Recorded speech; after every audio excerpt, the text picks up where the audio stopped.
this one is almost similar to the half moon that we did. This is a semicircle. So the semicircle, if you are going to make it nice tight squeeze, we are going to get a crescent. That's our next basic shape. It's very simple. So we did a semicircle here with this green strip. Now take the same semicircle, place it in between your two index finger and rest your thumb on the bottom portion of your semicircle. Now with your thumb, give pressure on the insides and push it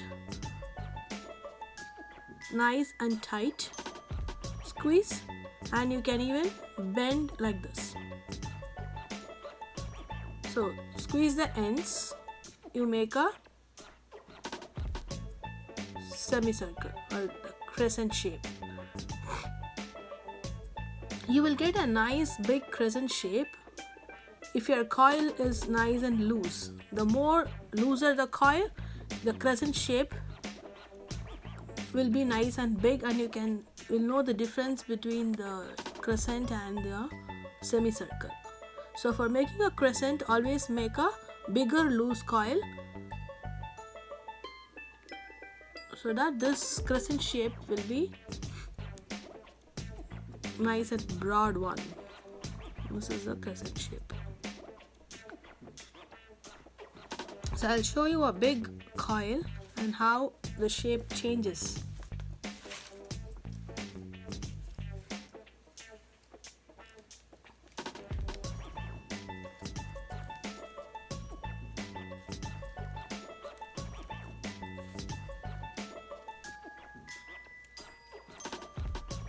If your strip is too coily, you can hold your quilling needle this way and then condition your strip so that it straightens up a bit.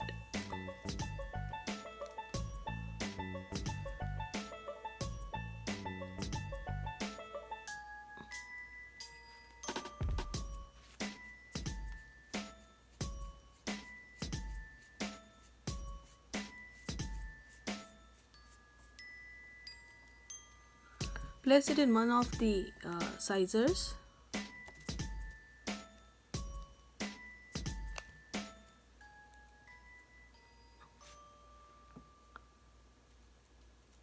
The looser the coil, you will have a good crescent shape. So pinch at the corner, pinch on the opposite end, then give a squeeze as you bend the shape.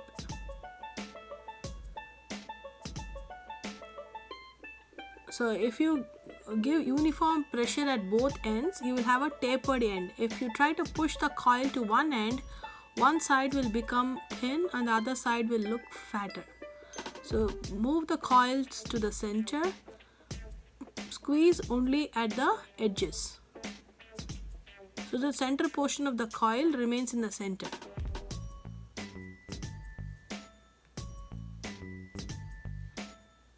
So when you glue it in, you can adjust it a little more and then stick. You can curve it as per your wish. You can curve it more or less depending on your design. And that's your crescent. Thank you.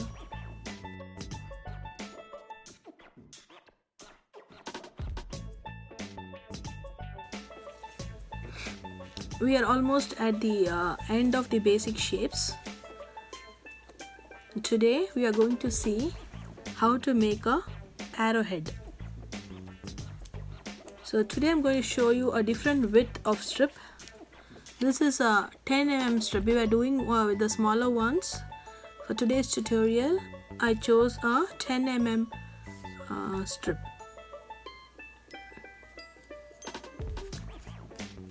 So for the arrowhead too, you need a good loose coil. The more it's loose, you will be able to shape your arrowhead nicely.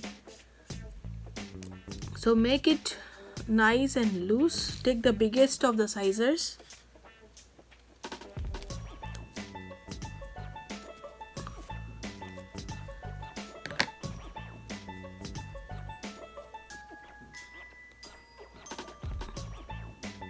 Oops, my glue bottle clogged again. Okay.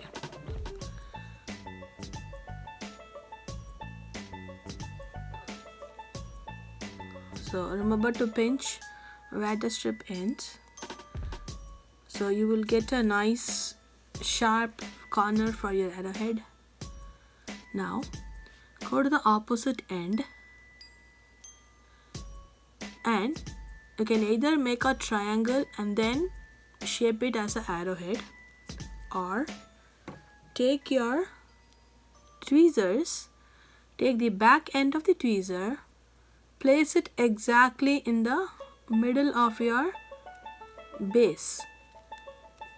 Find out the middle portion of your coil, keep it there, and then try to squeeze your coil around your tweezer. This is a very easy way to make an arrowhead.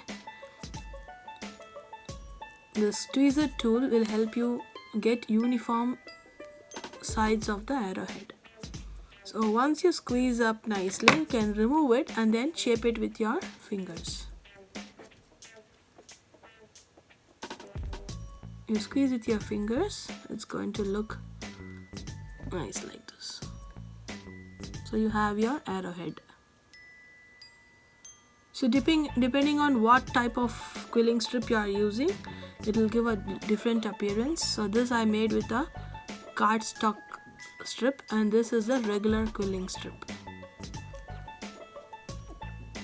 So that's your arrowhead.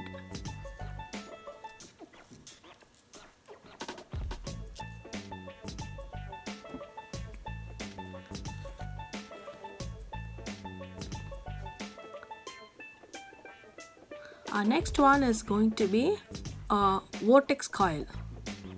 I love this shape. Let me show you a sneak peek. Stay tuned to see the next tutorial on how to make this vortex coil. Keep practicing.